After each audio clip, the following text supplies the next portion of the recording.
멋이었어? 아침 해놨어라. 진연 손님인 것 맨치로 올고 가는 것 좀 봐야. 아이고, 이 젊은이는 잘도 생겼구먼. 찢어지게 가난해서 섬으로 팔려왔는디 본 남편에게 두들겨 맞고 모포 선창가에서 울고 있다가 섬놈에게 붙잡혀와서 인생이 멋인디 이리 팍팍한가. 붉은 입술 노파의 로망.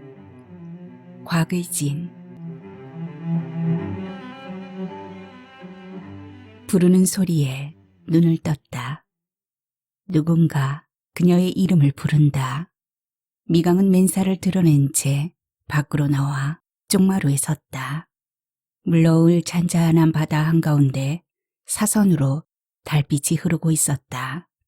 고개를 젖혀 하늘을 올려다 보았다. 하얀 달이 걸려 있었다. 그렇다면 자정이 지난 지 오래였다. 미강은 슬리퍼를 끌고 마당으로 내려갔다. 손을 길게 뻗으면 곧 잡힐 듯 바다가 가까이 있었다. 미강은 습관대로 마당 끝에 있는 큰 바위 위로 올라가서 가부좌를 들고 앉아서 달빛 받을 자세로 양팔을 쫙 폈다. 달빛이 흘러 바다 깊이 잠겼고 그 빛은 다시 흘러 미강의 몸을 더듬었다. 해풍도 함께였다. 맨살에 닿는 달빛은 시렸지만 바람은 청량했다. 미강은 그런 자세로 큰 숨쉬기를 했다. 그것은 한밤중 미강이 즐기는 풍욕이며 월광욕이었다. 숨을 크게 뱉어서 몸 안의 노폐물을 밖으로 내보내고 숨을 크게 들이쉬어서 바닷바람과 달빛을 들이마셔주는 것이다. 그러나 어느 순간 문득 천지에 온전히 혼자라는 느낌이 들었다. 미강은 가부좌를 풀고 급히 방으로 들어왔다. 그녀는 여기저기 흩어져 있는 옷을 입었다. 어디로든지 떠나야 했다. 챙이 달린 검은 모자를 눌렀었다. 헝클어진 머리카락을 빗질하기 싫을 때 모자를 눌러 쓰는 것으로 그녀의 게으름을 감췄다. 미강은 책상 한 귀퉁이에 있는 지프차의 열쇠를 들고 온갖 잡동사니가 들어있는 큰 가방을 어깨에 걸고 밖으로 나왔다. 어둠 속에서 흰둥이가 제 몸을 드러내며 꼬리를 흔들었다. 미강이 집을 떠나려는 낌새가 보이면 뒷산에 있다가도 쏜살같이 뛰어내려오는 흰둥이가 그 밤 집을 나서는 주인 곁으로 다가와서 서성였다. 미강은 부친이 마루 끝에 서서 했던 말을 떠올렸다. 어디 가냐? 너무 늦지 말거라. 외딴 바닷가 언덕 흙집에서 싸우며 사랑하며 일상을 함께했던 부친은 딸만 홀로 남겨두고 먼 길 떠나고 말았다. 미강은 부친의 목소리 뒤로 하고 낡은 지프차에 올라타고 시동을 걸었다. 지프차는 부르릉거리기를 몇 번 온몸을 떨면서 달릴 준비를 해주었다. 하얀 달빛이 으스름하니 길을 비쳤지만 미강은 자동차의 전조등을 켜고 느린 움직임으로 숲길을 빠져나갔다. 그 밤중에 집을 떠나 어디로 갈 것인가 딱히 정한 곳은 없었다. 어디론가 떠난다는 것, 낯설음을 즐기면서 그 지독한 고독의 먼지가 켜켜로 차있는 흙집을 벗어나야 한다는 것이 당면한 문제였다. 미강은 해안도로를 따라 시속 50에서 60km로 달렸다. 목적이 없으니 속도를 높일 이유가 없었다. 그 길은 온전히 혼자의 길이었다. 오랜만에 즐기는 밤 드라이브였다. 얼마나 달렸을까? 쉼이 선착장에 도착했다. 미강은 지프차를 한쪽에 세우고 차창으로 밖을 내다보았다. 마침 어선 10여 척이 닻을 내리고 순한 바람에 잔잔히 일렁이는 파도에 선체가 가볍게 출렁이고 있었다. 언제라도 어부들을 싣고 또는 만선의 꿈을 싣고 떠날 수 있도록 휴식을 취하고 있는 셈이었다. 그중 한 척의 어선이 불을 환히 밝히고 있었다. 그리고 낚시 가방을 어깨에 맨 낚시꾼들이 커다란 그림자처럼 그 배에 올라타고 있었다.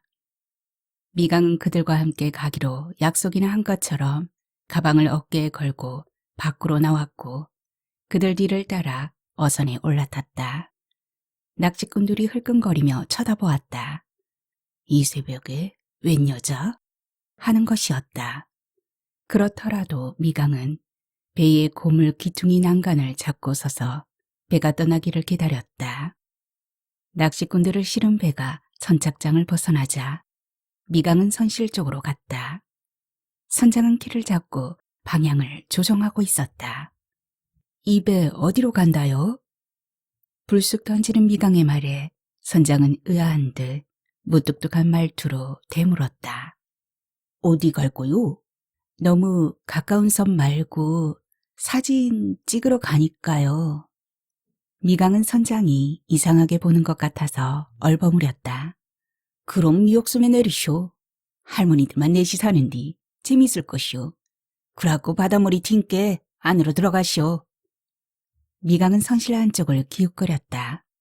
낚시꾼들이 이불을 덮고 쭉 누워 있었다. 발 붙일 틈이 없었지만 설령 틈이 있다 하더라도 그들 속에 끼어들 용기가 나지 않았다. 미강은 난간 옆에 서 있었다. 거긴 바람 쌀시고 물이 튕기기 땜새 안 된께 이쪽으로 들어오란 말이오. 선장은 퉁명스럽게 쏘아붙였다. 미강은 선장의 뒤쪽에 등을 벽에 기대고 앉았다. 왜 할머니들만 살아요? 미강은 섬에 산다는 할머니들에 대한 호기심이 발동하여 선장에게 물었다. 보아하니께 사진 찍는 사람 같은디. 선장은 미강을 돌아다보면서 웃었다. 미강은 고개를 끄덕였다. 그러면 그렇지. 선장은 미강이 무엇하는 여자일까 속셈하다가 맞췄기 때문에 기분이 조금 좋아졌는지 미역섬에 대하여 자랑스럽게 늘어놓았다. 선장의 말에 의하면 미역섬엔 남편을 바닷속에 수장시킨 70이 넘은 여자들만 4명이 살고 있다는 것과 육지로 나간 자녀들이 섬을 나오라고 하지만 거친 파도를 견디며 자란 자연산 미역을 채취하기 위하여 섬을 떠나지 못한다는 것과 어종이 풍부해서 사철 낚시꾼들이 찾아들기 때문에 그들을 상대로 재워주고 밥해주는 것으로 부수입을 짭짤이 올린다는 말과 함께 서로는 경쟁자여서 싸움도 잘하고 화해도 하며 아웅다웅 살고 있는데 그들 중에 힘이 제일 센 채씨 여자와 남자를 제일 잘 홀리는 박씨 여자가 번갈아 가며 군수 노릇을 한다는 것까지 말하고 히히히히 웃는 것으로 말을 맺었다. 미역솜이요. 선장의 말 따라 일행인 듯한 3명의 남자들이 이물 끝 배전에 서서 갯바 위로 훌쩍훌쩍 뛰어내렸다. 미강도 그들이 한 것처럼 배전에 올라서서 갯바 위로 뛰어내렸다. 오후에 바람일 것 같은께 시간 꼭 지켜야 하요이. 선장은 미강을 겨냥한 듯 뱃머리를 돌리면서 큰 소리로 말했다.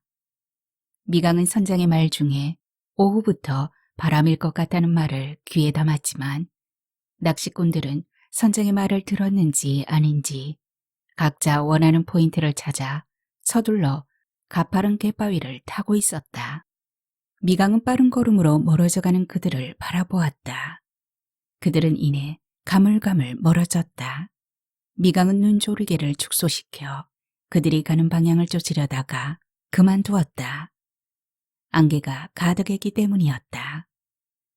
미강은 아침에 덤벼드는 지독한 해물을 알고 있었다. 해무는 물이 지어 수면을 덮은 후 한꺼번에 육지로 기어 올라오곤 했다. 미강은 핸드폰을 열었다.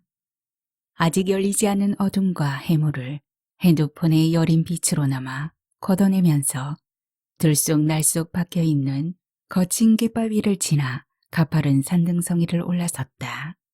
섬의 정상이었다. 미강은 정상에 서서 가쁜 숨을 내뱉으며 사방을 둘러보았다. 바다 저쪽 끝 동력으로부터 희부음하게 빛이 새어나오는가 했더니 무인도 오른쪽으로 바다를 가르고 해가 떠오르기 시작했다. 미강은 선 자리에서 해가 떠오르는 반대편으로 몸을 획 돌렸다.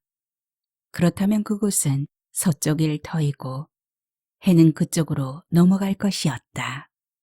일몰과 일출을 한 곳에 선 채 몸을 돌려 볼 수 있는 곳. 미역섬은 해발 63m, 밭 3헥타르에 임야 14헥타르인 작은 섬이었다.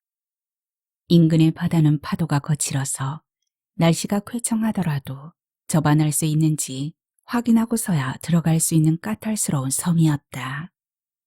미강은 느린 걸음으로 마을 어귀로 들어섰다. 큰 바람이나 폭우가 없는 한은 작은 호촌 어느 곳에서나 봄직한 평화로움이 배어 있었다. 가까이 보이는 10여 채의 집들은 거기가 빈집이었는데 아주 소박하고 단순한 풍경이었다. 미강은 이끼옷 껴입은 돌담을 끼고 돌아섰다. 바람막이 돌담은 보통 어른의 허리 높이였는데 새끼를 돌아서니 불빛이 새어나오는 집이 있었다. 계세요? 미강은 돌담 안쪽에 대고 주인을 불렀다. 인기척이 없었다. 미강은 새벽 공기를 뚫고 주인을 찾아 다시 목소리를 높일 자신이 없어서 안쪽으로 기웃거렸다. 그러자 머리를 짧게 깎은 학생이 불쑥 모습을 드러냈다. 순간 놀랐지만 그도 개긴 듯했다. 주인 안 계세요? 머리를 짧게 깎은 학생은 손으로 안쪽을 가리켰다. 그때 학생 바로 뒤쪽에서 얼굴이 까맣고 입술이 앞으로 튀어나온 늙은 여자가 내다보았다.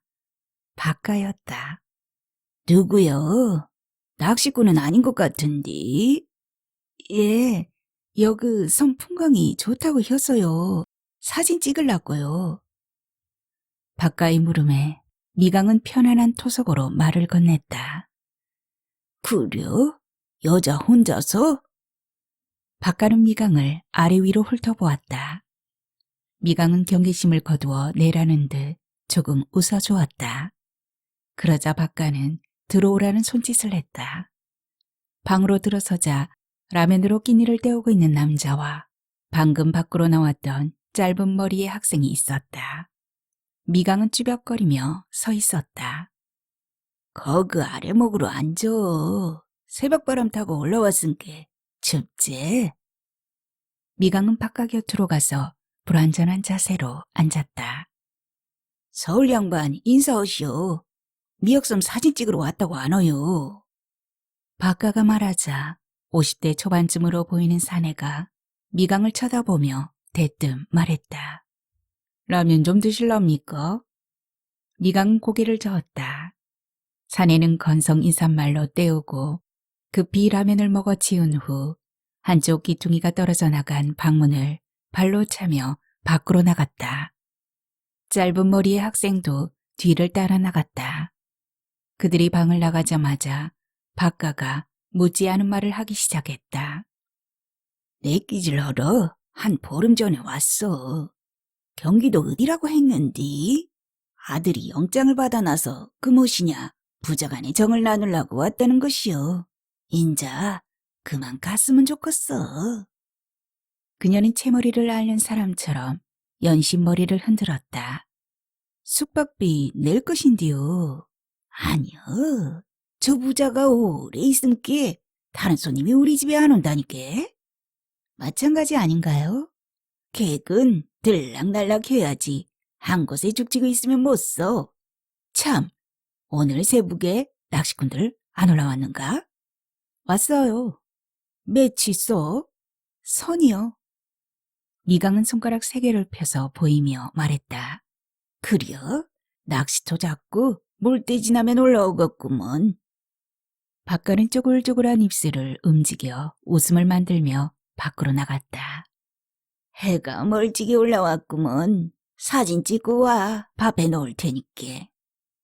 박가는 부엌 옆에 딸린 조그만 방으로 들어갔다. 미강은 솔가지를 한 둥치 쌓아둔 부엌을 둘러보면서 아궁이를 들여다보았다. 불을 때는 아궁이 위엔 검은 솥이 걸려 있었다. 밥은 언제 오시오? 미강은 검은 무쇠 솥에 쌀을 앉히고 불을 떼서 밥 짓는 광경을 연상하며 물었다. 벌건 불꽃을 먹는 아궁이와 검은 무쇠 솥에서 김이 모락모락 올라오는 유년의 기억을 찍고 싶었다. 아직 일로. 바깥은 방 안에서 무엇을 하는지 소리만 내보냈다. 미강은 그녀의 말 뒤로 섬을 한 바퀴 둘러보고 올라올 생각으로 집 밖으로 나왔다.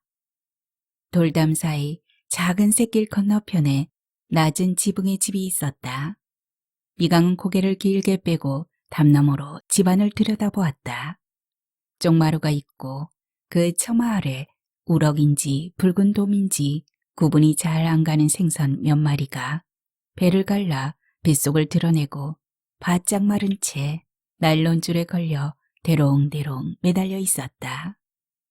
숯불에 슬쩍 구워 작작 찢으면 귀찬 술안주인디. 미강은 밤이슬을 맞으면서 몇 날이고 그곳에 매달려 있었을 마른 생선을 눈으로 훔쳐 안주 삼고 싶어 했다. 어디서 왔어? 집 뒤편에서 불쑥 사람이 나왔다. 미강은 깜짝 놀랐다. 마른 생선 한 마리 욕심을 낸 속마음을 들킨 때문이었다. 본섬 읍에서 왔어요. 미강은 그녀를 바라보았다. 머리가 산발인 채 두 손을 쑥색 스웨터 주머니에 찌르고 허리가 굽은 채 엉거주춤한 자세로 서 있는 이는 강가였다. 그녀는 한여름인데 스웨터에 몸빼 바지를 입었고 번데기 주름의 얼굴인데 윗니가 빠져 입과 볼이 오므라진 채 합죽했다. 그러나 합죽한 이 모양으로 웃는 강가의 웃음은 순진한 소녀의 미소였다. 어디서 왔어? 언제 왔어? 어린아이 같은 그녀. 강가는 사람이 그리웠다는 듯이 미강이 곁으로 조금씩 다가서며 물었다. 시방 도착했어요. 언제 가? 이따가 오후에요. 바람 불 텐디 내일 가재 그래? 강가는 돌담에 기대어 앉으며 말했다. 오래전부터 알고 지내던 사람에게 또는 이내 떠나려는 딸을 붙잡는 말투였다. 미강은 그녀 곁에 앉으며 물었다. 딸 있지라? 그 딸은 어디 사요? 저그 인천에 살아. 워낙 멀어서. 그래도 재작년인가? 한번 왔다가 갔어. 강가는 돌담 아래 피어있는 노란 갓꽃을 톡톡 꺾었다. 인천으로 시집간 딸이 보고 싶은 것이었다. 미강은 강가의 속마음을 알았지만 아무 말도 하지 않았다. 대신 강가처럼 갓꽃을 대롱까지 꺾어서 앞니로 잘근잘근 씹었다. 알싸하고 달짝지근한 맛이 혀끝에 감돌았다. 같이 익었는디 우리 집서 밥 먹을 텨? 같지라면 갓김치를 말하는 것이었다. 강가는 합죽한 입을 오므려 입맛까지 다셨다.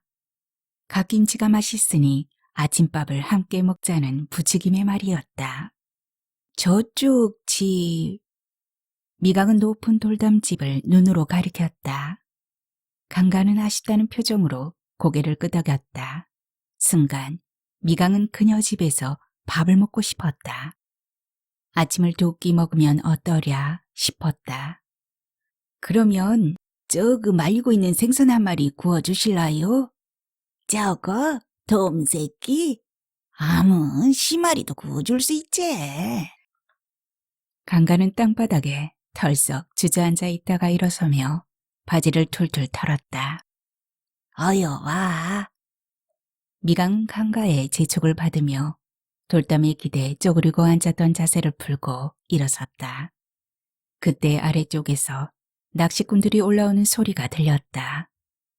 강가가 사람 소리 나는 쪽을 바라보았다. 그들은 오늘 새벽에 미강과 같은 배를 타고 온 일행이었다. 낚시꾼 일행이 언제 올라오는가 길을 쫑그리고 있었던지 어느새 박가가 돌담 밖으로 나와서 담 앞에 서 있었다. 또 어디서 불쑥 나타났는지 머리에 옹기 물동이를 이고 옆 골목을 돌아서는 덩치 큰 여자가 있었다. 그녀는 쌍꺼풀 없는 눈가에 주름이 자글자글했고 광대뼈까지 튀어나온 깡마른 얼굴이었다. 미역섬의 또 다른 여자, 채씨였다. 그러니까 그 섬의 정상, 마을 어귀에는 박가, 강가, 채가, 그리고 미강이 4명의 여자가 서서 낚시꾼 일행이 올라오는 것을 기다리고 있는 셈이었다. 어이구, 저 갓난구 같은 년. 어떤 놈 흘릴라고 이 아침에 입술 연지 가장 바르고 나온 것 좀 봐야. 머리에 물동이를 인 채가가 박가에게 눈을 흘기며 쇳소리로 말했다. 미강은 놀란 눈으로 그녀들을 바라보았고 어린아이 같은 강가는 웃고 있었으며 물동이를 인 성깔 있는 채가는 입술에 연지까지 바른 박가를 흘겨보면서 뼈 있는 한마디를 던지는 것이었다. 박가는 그 작고 튀어나온 입술에 붉은 연지를 칠하고 머리에 분홍 스카프를 두르고 있었다. 미강이 밖으로 나온 사이 박가는 생뚱스럽게도 화장을 하고 나온 것이었다. 숫덩이로 가늘게 눈썹을 그렸고 앵두처럼 붉은 입술을 만들었고 분홍나비처럼 스카프로 멋을 냈다. 해 뜨기 직전에 이른 아침, 늙은이의 치장은 괴기스러웠다. 미강은 어이없어서 속웃음을 웃었다. 낚시꾼 일행이 가까이 다가왔다. 그러자 입술 연지를 바른 박가가 해픈 웃음으로 말했다. 어시였어? 갑시다. 아침 해놨어라. 미강 깜짝 놀랐다. 이미 맞춰놓은 손님인 듯 마땅히 자기 집으로 가야 한다는 말투도 그랬지만 그보다 더한 것은 그녀는 객주집 작부의 몸짓이었다.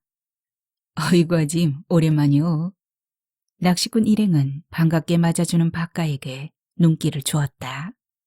오늘 손맛 좀 볼 것 같으요. 입술 연지의 박가는 콧소리를 내며 양팔을 벌려 그들을 몰아 높은 담 안으로 들어갔다. 진년 손님인 것 맨치로 몰고 가는 것 좀 봐야. 물동이를 인 채가는 코를 벌름벌름 궁시렁거리면서 돌담 사이길을 돌아갔다. 미강과 나란히 서 있는 강가에게는 눈인사도 하지 않았다. 뿐 아니었다. 박가, 강가, 채가 누구도 서로에게 아침 인사가 없었다. 내끼꾼들 땜새 저 둘이는 앙숙이제. 강가는 그렇게 말하고 자기 집 마당으로 들어가서 처마 밑에 매달려 있던 생선을 모두 뽑았다. 미강을 위해서 생선을 구울 모양이었다. 미강은 새벽 뱃길에서의 선장말이 떠올랐다. 누가 말하지 않았어도 덩치 큰 여자와 남자를 잘 홀리는 여자가 나누어졌다. 작은 섬에 늙은 여자 넷이 살고 있는데 감춰진 적의가 완연했다. 함께 살고 있는 것이 아니라 따로 살고 있는 듯했다.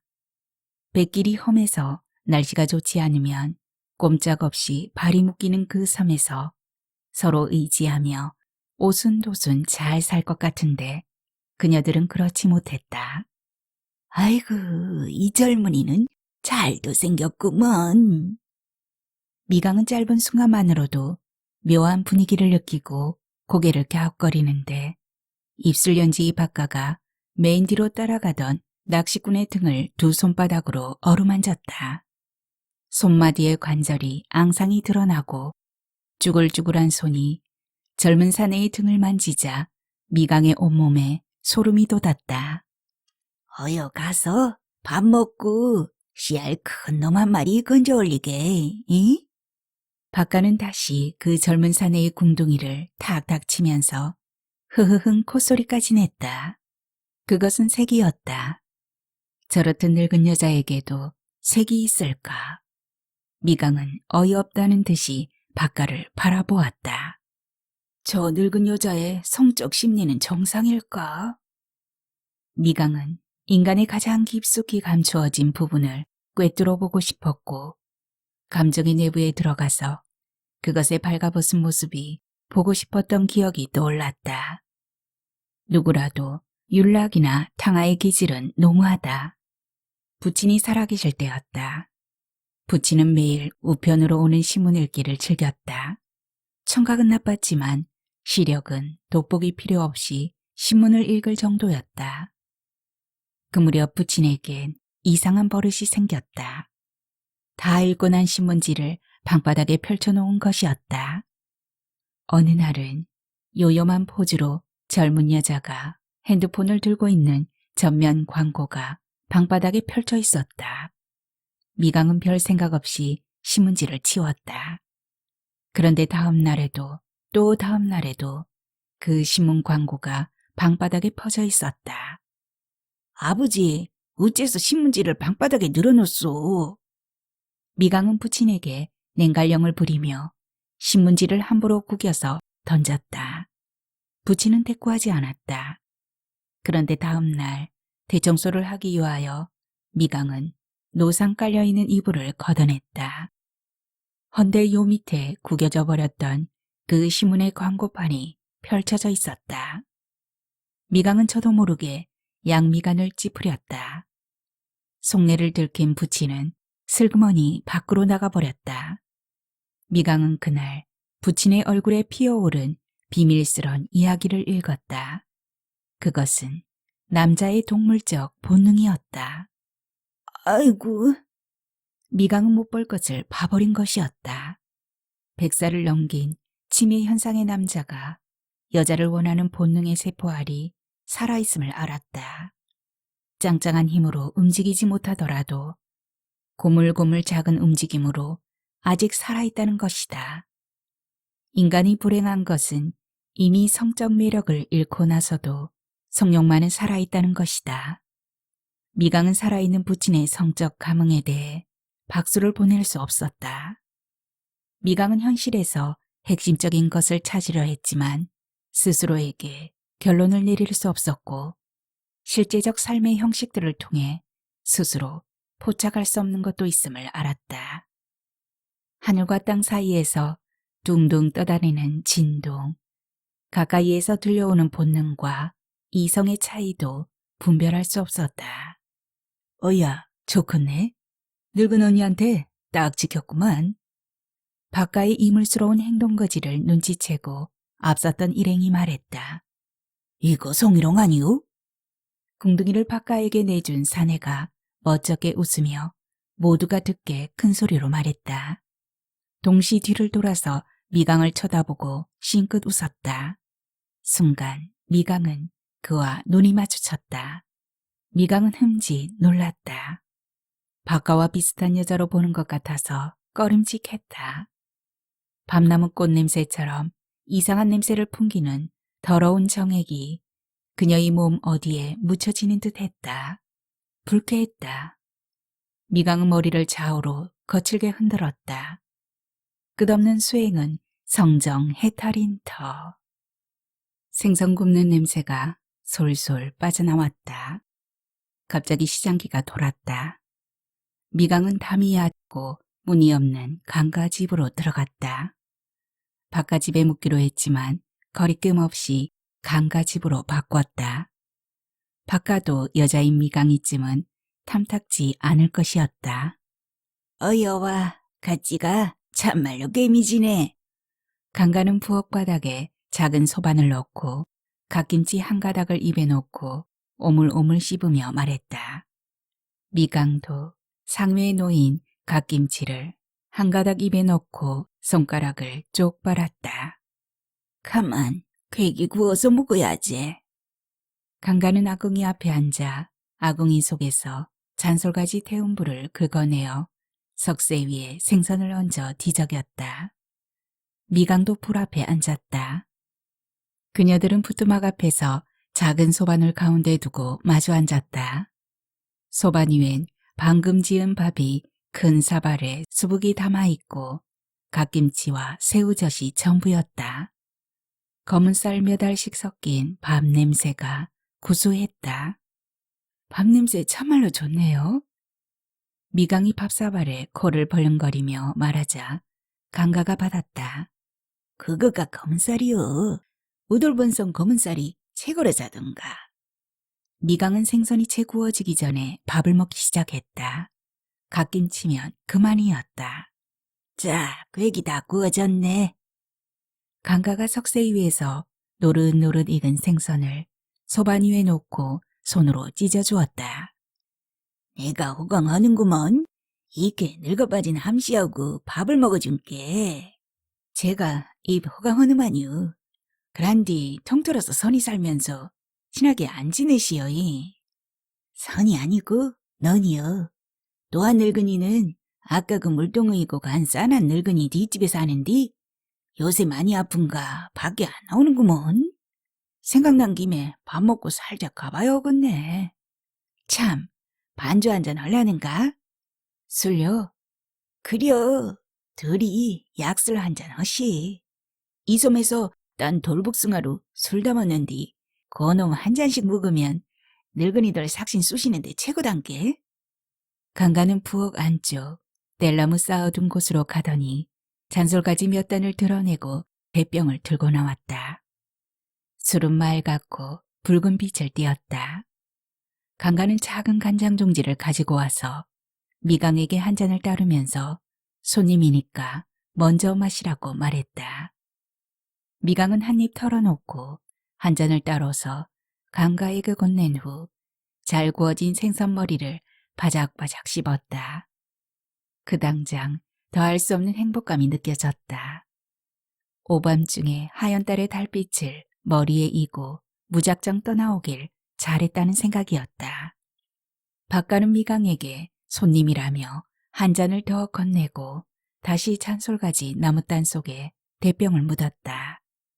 반주랍시고 마신 술은 목젖을 타고 깊이 흘러내렸는데 미강은 그 기분이 싫지 않았다. 아짐, 잘 먹었습니다.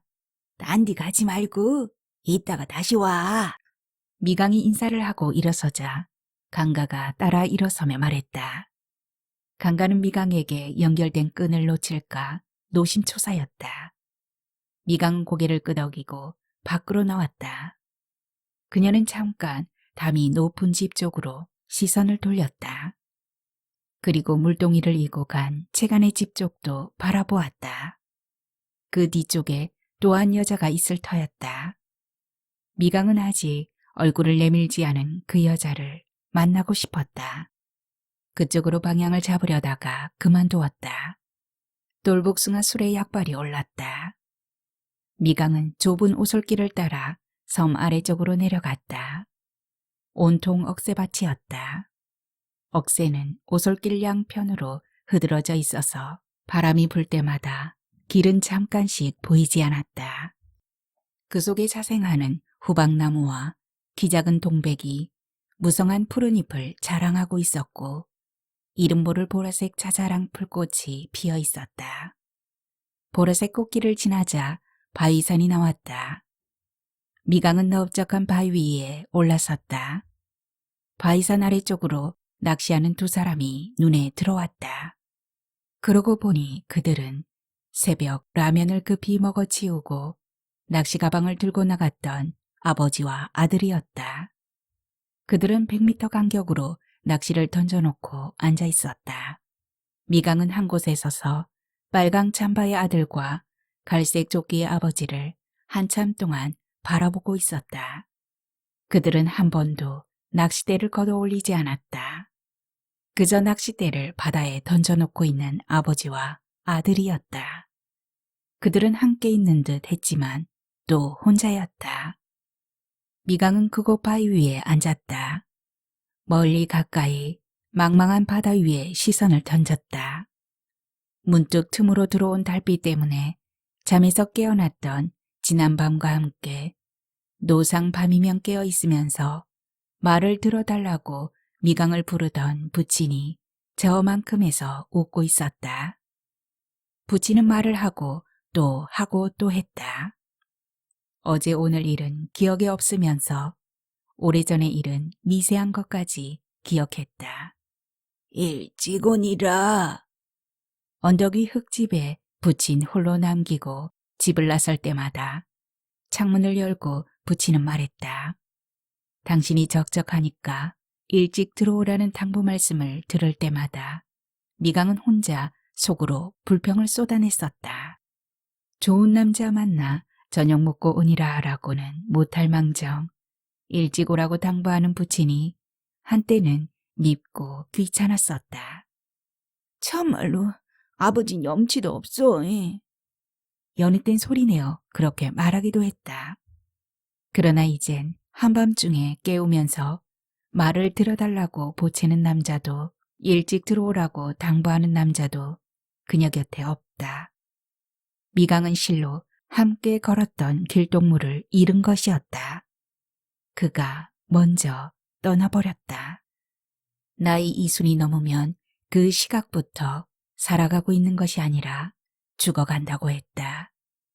그렇다면 미강과 부친은 함께 죽어가고 있었을 것이었던 바 어느 날 부친이 먼저 떠나버린 것이었다. 이젠 홀 남겨진 미강은 영원한 귀향까지 무한한 정신적 편력을 가지고 고독으로부터 벗어나려고 몸부림칠 것이다. 그렇지 않다면 환경에 적응하는 작은 곤충이 되어 아무도 기다려주지 않는 흙집의 썰렁함을 있는 그대로 받아들일 것이다.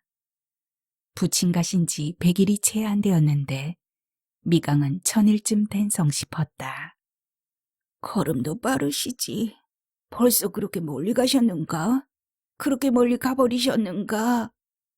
미강의 눈에서 눈물이 흘러내렸다.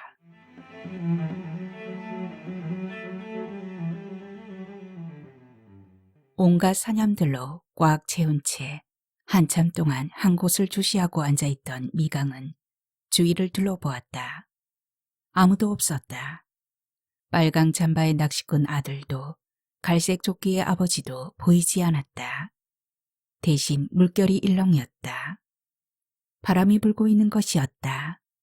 미강은 뒤돌아서서 바위산을 넘었다. 잠시 후 억새밭이었다. 막 피기 시작한 억새는 바람에 은빛 물결을 이루었다. 후박나무도 키 작은 동백나무도 바람을 일으키고 있었다. 꼭 5시까지 선착장으로 나와야 해요. 바람 일 것이란게. 젊은 선장의 말이 떠올랐다. 미강은 빠른 걸음으로 마을 어귀를 돌아 담이 높은 집으로 들어갔다. 어디 갔었는가? 오늘 안 가는 거요? 미강이 집 안으로 들어서자 입술 연지의 박가가 말했다. 가야죠. 낚시꾼들 갔어요? 미강은 불현듯 불안감이 몰려왔다. 낚싯배가 빨리 가자고 핸드폰 왔다는구먼. 어디 갔다 온겨? 예? 날씨 굳어진께 낚시꾼들 서둘러서 불러드렸는디 혼자 어디 갔었는가? 어쩐다죠? 그러면 난 우직에 이 섬을 나간다죠? 낭패였다. 미강은 양미간을 찌푸리며 바깥을 바라보았다. 할 수 없지. 바람 자고 낚싯배 들어올 때까지 지들러야지. 그녀는 대수롭지 않게 말했다. 바깥은 느닷없는 태풍 소식에 한꺼번에 낚시꾼들만 나가버렸기 때문에 기분이 씁쓸한 터였다. 가당차는 수작을 부리며 며칠 지낼 수 있었는데 무심한 태풍은 바깥의 마음을 헤아려주지 않았다. 바깥은 낚시꾼들이 섬에 들어왔다가 태풍으로 며칠씩 발이 묶이면 올채하고 허벅지 장단을 치는 여자였다. 미강은 마당 한쪽에 있는 소나무 등걸에 걸터 앉아서 막연히 하늘을 올려다보았다. 그때 후두둑 소리를 내며 빗방울이 떨어지고 거칠게 바람이 불었다. 바람아 불어라. 석 달 열흘만 불어라. 새서방 못 나가게 발목이나 붙잡자. 아리아리랑 서리서리랑 아라리가 났네. 아리랑 아라리가 났네. 박가는 밖에 있는 나무단을 들어서 부엌으로 옮기면서 구성진 소리를 했다. 그녀의 노랫가락 따라 머리에 쓴 분홍빛 스카프가 너울너울 춤을 추었다. 붉게 칠한 입술연지 위로 빗물이 떨어져 흘렀다. 바깥의 모습은 더없이 처연했다. 아짐, 낚싯배 말고 여객선은 없다요? 3일 만에 목포에서 들어오는 여객선이 있는디. 그것도 센 바람 불면 여기까지 못 들어온게. 배 올 때까지랑 나랑 살아. 할 수 없었다. 다행인 것은 언덕 위의 흙집에 부친이 없다는 것이었다. 아무도 기다리는 이 없는데 이 섬에서 갇히는 것이나 그곳에 갇히는 것이나 매일 반이었다. 들어와서 커피 타 먹어. 박가가 안으로 들어가면서 말했다. 미강은 강간의 집으로 가고 싶었지만 박가가 커피 말을 하자 박간의 집으로 들어가면서 피식 웃었다. 커피 있어. 서울놈들이 놓고 갔네. 내가 물 끓일 텐께 커피는 인혁이 타게. 박가는 낚시꾼들 모두 떠난 후 커피로 미강을 유인했다. 그녀는 부뚜막 옆에 있는 녹슨 석유골로에 불을 당겼다. 그리고 양은 냄비에 물을 붓고 불 위에 얹었다. 미강은 불꽃보다 그 얼음이 먼저 올라오는 것을 보면서 운동화를 벗고 방 안으로 들어갔다. 윗목엔 오전에 라면을 먹던 소반이 그대로 있었고 소반 밑에 종이컵과 일회용 커피 봉지가 있었다. 미강은 정사각형의 커피 봉지를 찢어 종이컵에 넣었다. 박가가 뜨거운 물이 담긴 냄비를 들고 안으로 들어왔다. 여기 있어. 만나게 만들어. 박가는 미강에게 냄비를 건넸다. 미강은 뜨거운 물을 종이컵에 부었다. 그리고 느린 움직임으로 커피를 저었다. 박가는 아랫목에 앉아서 커피를 젓는 미강의 손놀림을 바라보았다. 으따 후다닥 허제. 커피 한 잔 얻어먹으려다가 목 빠지겠네. 멋이 급어요.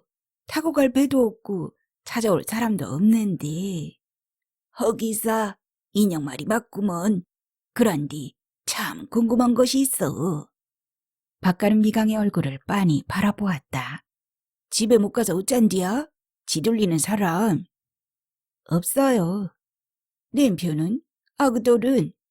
아그들은 서울서 잘 살고 남편은 죽어불고. 어메 젊은디 올해 몇 살이오? 아따 그런 거 묻지 맙시다. 그러제 낯살이 뭔 벼슬도 아닌께. 박가는 뜨거운 커피를 후루룩 소리내어 마셔버리고 벽을 바라보고 누웠다. 아짐 입술 연지 어찌 바르요? 미강은 딱히 나눌 말이 없어서 불쑥 물었다.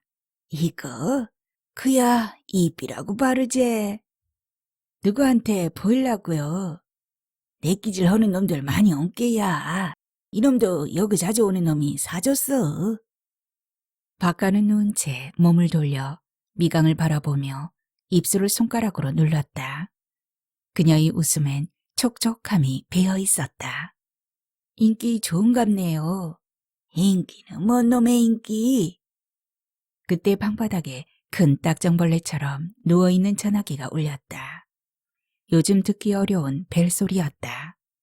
벨이 처음 울리자 그녀는 깜짝 놀라는 눈으로 전화기를 바라보았다. 그리고 다시 한 번 더 울리자 송수아기를 오른손으로 잡고 귀에 댔다. 여보시오. 그녀는 여보시오라는 말 끝에 그쪽 말을 듣고 있었다. 홈메, 뭔 일이란가? 우째 인혁이 나까진 걱정한다요. 박가는 비음을 섞어 아픈 듯한 목소리를 만들고 있었다. 미강은 잔뜩 호기심이 일었다. 그렇지만 안 듣는 척 배낭에서 책을 꺼내 뒤적이고 있었다. 이게 비바람 부는데 오긴 의지게 와요. 날씨가 언제 좋아질지 모르는디 끊으시오. 그녀는 저쪽 말이 끝나지 않은 듯 했는데도 전화기를 소리나게 탁 놓아버리고 전화기에서 조금 떨어졌다. 그때 다시 벨이 울렸다. 벨이 서너 번 울리자 박가는 마지못한 듯 송수아기를 들었다. 뭐 달라고 또 전화하요. 나야 잘 살고 있단께요. 거기도 읍에서 잘 산다고 헙디다. 나도 소식 다 듣고 있은께. 말로만 온다고 하지 언제나 오겠소? 냅두시오. 끊을라. 그녀는 다시 전화기를 놓아버렸다. 이내 전화벨이 울렸다. 미강은 자리에서 일어섰다. 자리를 비켜주어야 할 것 같았다. 그녀가 옆에 있으니까 제대로 말을 못하고 있다는 생각이 들었다. 미강이 일어서서 밖으로 나오자 그녀는 다시 전화를 받았다. 나 때문에 할 말을 제대로 못하는구나. 미강은 부엌을 거쳐 마당으로 나왔다. 가는 비가 내리고 있었다. 바람도 그 세기가 제법이었다. 미강은 높은 돌담에 기대어 건너편 돌담 사이에 있는 순진한 여자의 집을 바라보았다. 그리고 물동이를 이고 간 채간의 집도 넘겨다 보았다. 미강은 채간의 집 뒤편에 또 다른 여자가 있다는 것을 염두에 두고 그쪽으로 걸어갔다. 그쪽으로 가는 길 돌담과 돌담 사이는 폭이 1미터쯤으로 좁은 길이었다. 채간의 담 위엔 큰 호박 한 덩어리가 익어가고 있었다. 미강은 손으로 호박을 쓰다듬었다. 그 담 안쪽에서 말소리가 들렸다. 미강은 조심스럽게 넘겨다 보았다. 체구가 큰 채가가 부엌과 텐마루를 들락날락하면서 무엇라고 혼잣말을 하고 있었다. 그것은 괄괄한 성격대로 혼자서도 궁시렁거리는 버릇이었다. 미강은 안으로 들어가서 채가와 말을 섞으려다가 그만두어 버렸다.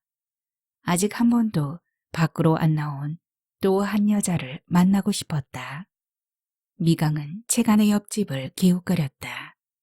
문짝이 부서져 있고 빈병과 플라스틱 용기들이 뒹굴고 있었다.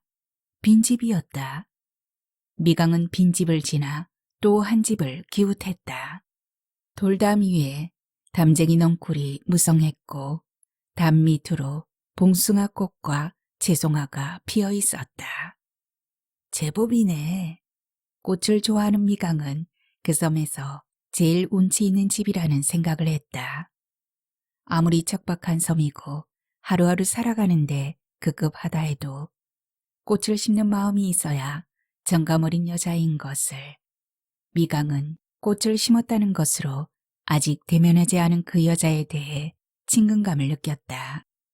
미강은 계세요 하며 마당으로 들어섰다. 마당 안쪽에도 분홍색, 흰색, 붉은색의 봉숭아꽃이 피어 있었다. 미강은 미소를 머금고 쪽마루 앞에 바짝 다가서서 창호지를 바른 방문 고리를 흔들며 주인을 불렀다. 계세요? 안에 계세요? 기척이 없었다. 순간 미강은 방문 고리를 놓고 한 발 뒤로 물러섰다.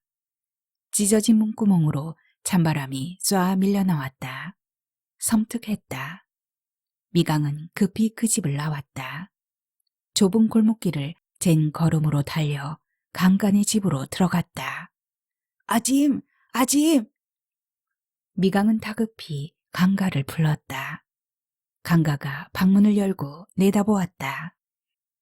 저그 여자 집에 가봐왔는디 어째 낌새가 이상해요. 미강 말을 더듬었다. 강가가 입술을 바르르 떨면서 방에서 나왔다. 가봤는가? 참말로 아무 기적 없던가? 방문은 안 열어봤는디 기분이 쏴했단게요. 어메, 그럼 갔을까? 저승길로 갔을까? 강가는 털썩 주저앉았다. 가보잔게요. 어둡기 전에 어서 가봐야 한단게요. 미강은 안절부절이었다. 강가는 합죽한 입을 꽉 다물고 바들바들 떨었다. 미강은 강가를 일으켜 세워서 붙잡고 박간의 집으로 갔다. 올 것이 왔구먼. 박가도 사태를 짐작했음인지 사색이 되었다. 그들 세 여자는 또 한 여자와 합세하기 위해 채간의 집으로 향했다. 아무 말 없이 골목길을 지나는 세 여자의 등 뒤에서 거친 바람이 불어제쳤다. 채간의 마당에서 합세했다. 등치 크고 광대뼈가 튀어나온 채간은 아이고 작구나 하면서 박가를 끌어안았다. 평소엔 두 사람이 제일 앙숙이며 서로 으르렁대는 처지였는데 방금 서로 꽉 끌어안은 것이었다. 어떻게 해봐야죠. 미강이 재촉했다. 우들끼리 어떻게 하겠는가. 차라리 내일 아침에 바람 자면 본섬으로 연락해서 남정네들 들어오라고 해야지. 태풍인디 남정네들이라고 하늘로 날아올 것인가? 물속으로 기어올 것인가? 우들이 매번 걱정하던 일이 이런 것 아니었는가? 글매 말이오. 아무튼 가세. 불쌍한 저것. 밤새 혼자 둘 순 없지. 강가는 허리를 구부린 채 젠 걸음으로 오간의 집으로 걸어갔다. 그러자 다른 여자들도 뒤를 따랐다. 미강도 그녀들 팀에 끼었다. 마당으로 들어서자 박가는 봉숭아 꽃대를 톡 꺾으면서 말했다. 봉숭아 꽃은 많이도 심었구먼. 그래도 손톱물 들일 때는 지혜 혼자만 혔지. 강가는 건성으로 오가를 부르면서 방문을 열고 안으로 들어갔다. 어이야, 성님 안에 있는가? 자는가? 그 뒤를 이어 여자들이 따라 들어갔다. 미강은 맨 뒤에 서 있었다. 방 안이 어둑했다. 아무것도 보이지 않았다. 강가는 벽에 붙어있는 전기 스위치를 올렸다. 흐릿했던 물체가 그 형상을 확연히 드러내 보여주었다. 언제나 게으름이 줄줄 흐르던 그녀의 방은 잘 정돈되어 있었다. 그리고 아랫목에 손을 가슴에 모은 여자가 꽃무늬 캐시밀런 이불을 덮고 반드시 누워 있었다. 강가가 옆에 다가앉으며 그녀의 손을 잡았다. 찬물에 손을 담갔을 때에 시린기가 전해졌다. 아이고, 이게 허망하게 가버린가? 강가가 헉 숨을 뱉으며 울음을 터뜨렸다. 그러자 채가도 박가도 가지런히 손 모으고 죽어있는 늙은이의 얼굴을 쓰다듬으며 손을 만지며 제각각 궁시렁거렸다. 우덜이 쌈할 때 두 년 다 똑같다며 울부짖더니 어메, 이게 가분단가? 우덜만 놔두고 제일 먼저 갔구먼. 어이야, 그러지? 미역섬에 살고 있는 우덜 속 누가 안단가? 모르네, 아무도. 미강은 그녀들의 넋두리를 들으면서 무슨 사연이 그리 많길래요 하며 달래듯 그녀들을 시신에서 떼어놓았다. 그리고 캐시밀런 이불을 끌어당겨 시신의 머리까지 푹 덮었다. 미강이 아니면 그녀들은 밤새워 시신을 끌어안고 넋두리를 쏟을 것이었다. 울고 있을 것이 아니라 앞으로 어떻게 해야 할까 의논하자는 미강의 말에 따라 서거차도의 이장한테 전화를 걸었다. 이장은 난감해하며 기상 뉴스에 2, 3일 계속 파고가 높고 풍랑이 일 것이어서 배를 띄울 수 없다는 말만 되풀이했다. 전화 하나만 하지? 그깟 놈이 우덜 사정 봐주던가? 박가는 평소 이장 성품을 아는 때문에 그렇게 말했다.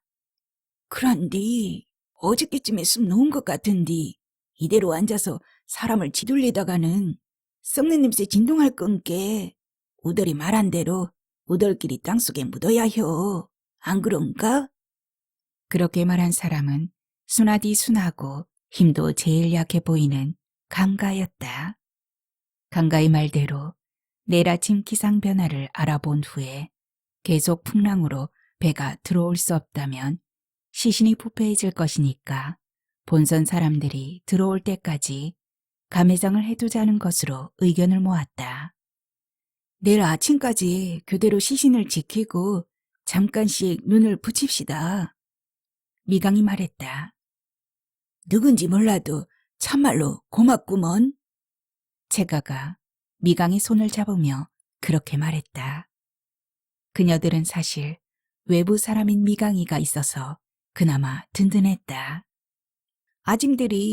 나중에 아짐들이 미역성과 함께한 많고 많은 사연 다 이야기로 만들어 줄 텐께 그때 가서 툭 털어놓으시오이. 나도 지질이 운 나빠서 섬에 갇힌 그런 사람인께. 미강의 의미 있는 말을 던졌다. 그렇게 밤은 깊어갔고 다음날 아침이었다. 박가와 채가가 부둥켜 안은 채 잠이 들어 있었고 강가는 잠든 미강의 손을 잡고 시신 앞에 쪼그리고 앉아 끄덕끄덕 졸고 있었다. 그런데 갑자기 소리 지르며 채가가 벌떡 일어났다. 그 바람에 방 안에 있던 여자들이 모두 눈을 떴다. 싸게 바깥에 나가봐. 아직 바람 시제? 채가가 말했다. 미강이 방문을 열었다. 거친 바람이 기다렸다는 듯이 덤볐다. 저 바람 좀 봐. 남정네들 불러들이기는 틀렸은께. 바깥은 아침밥 허게. 우덜은 이불 호청 뜯어서 염해야겠네. 강가였다. 강가는 윗목에 놓아둔 낡은 이불을 끌어내려서 호청을 뜯어냈다. 그런 다음 호청을 방바닥에 펼쳐놓은 후 캐시밀런 꽃무늬 이불을 걷어냈다. 시체는 무릎을 오므린 채 굳어 있었다. 허리가 굽은 강가가 시체의 무릎을 펴기 위해 두 손으로 힘껏 눌렀다. 가당찮았다. 그러자 덩치 큰 채가가 으엉차 소리를 내며 시체의 무릎에 힘을 가해 눌렀다. 부지직 소리를 내며 어렵게 무릎이 펴졌다. 채가가 머리 쪽을 들고 우덜은 다리를 들어서 옮기지 않게. 강가의 말에 따라 그녀들은 시체를 호청 위로 옮겼다. 그런 다음 강가는 시체를 다독이듯 호청으로 잘 여미면서 채가를 보고 새내기 같은 거 찾아보게. 했다.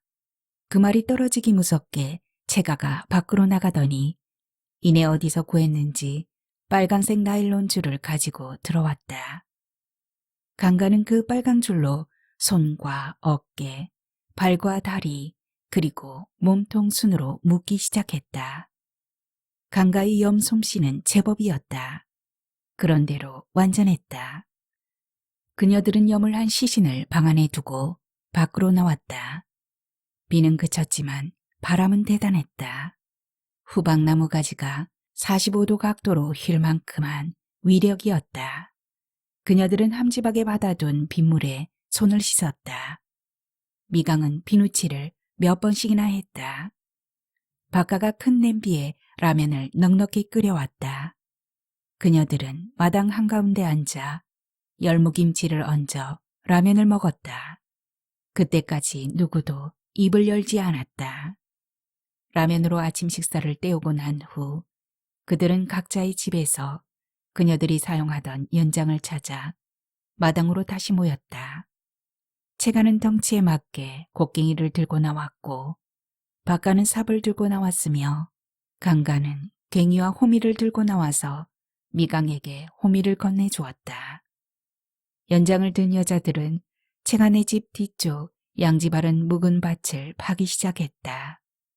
곡괭이와 괭이로 흙을 파면 삽으로 흙을 퍼내는 작업을 반복했다. 호미를 든 미강은 곁에서 깔짝거렸다. 다행히도 간밤에 비가 와서 땅 파기가 수월했다. 땅 파기를 끝내고 시신을 끌어내기 위해 모두 방으로 들어갔다.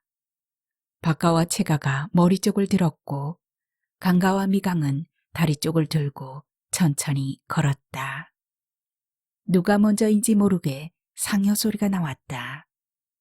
만장도 상여도 없는 시신을 들고 걸으며 그녀들은 상여 소리를 하면서 울고 있었다. 미강은 상여 소리와 함께 부친의 상여 뒤로 펄럭이던 오색 만장을 떠올렸다. 그러자 저도 모르게 눈물이 나왔다. 그녀들의 서름이 전염되어서인가 미강은 입속으로 아버지. 하고 불렀다. 시신을 들고 땅을 파놓은 장소까지 가는 동안 상여 소리는 계속이었다. 하적이야, 하적이로구나. 살던 집도 하적하고 부부 일신도 하적하고 세왕산 가시려고 하적을 하네. 하적이야, 하적이로구나. 일가 친척도 하적하고 동네 사람도 하적하고 세왕산 가시려고 하적을 하네. 박가가 부르는 매김 소리에 맞춰 함께 따라 불렀다. 상여 소리는 구성지고도 슬펐다. 소리를 하면서 시신이 흔들리지 않게 긴장감으로 그녀들이 파놓은 구덩이까지 왔다. 그녀들은 조심스럽게 시신을 구덩이에 넣었다. 경건한 의식이었다. 이어 흙을 덮기 시작했다. 그녀들은 삽으로 덮고 손으로 뿌리고 괭이로 흩뿌렸다. 석자 흙 속으로 돌아가지 않고서는 100년의 몸을 보존하기 어렵고 이미 석자 흙 속으로 들어간 뒤에는 100년의 무덤을 보존하기 어려운 터 흙으로 구덩이를 메우면서 그녀들은 그녀들의 일생을 말하고 있었다. 일본 놈들에게 안 잡혀 가려고 섬에 들어왔는디. 찢어지게 가난해서 섬으로 팔려왔는디. 본 남편에게 두들겨 맞고 목포 선창가에서 울고 있다가 섬놈에게 붙잡혀 와서 아들 하나 낳아주면 하미천 준다고 해서 섬에 있는 고깃배 미역섬 앞에서 파손되어 불이 붙어 가라앉아 떼지금으로 남정네 모두 수장하고 우덜도 곧 따라갈 팀께 기다리라. 인생이 멋인디 일이 팍팍한가.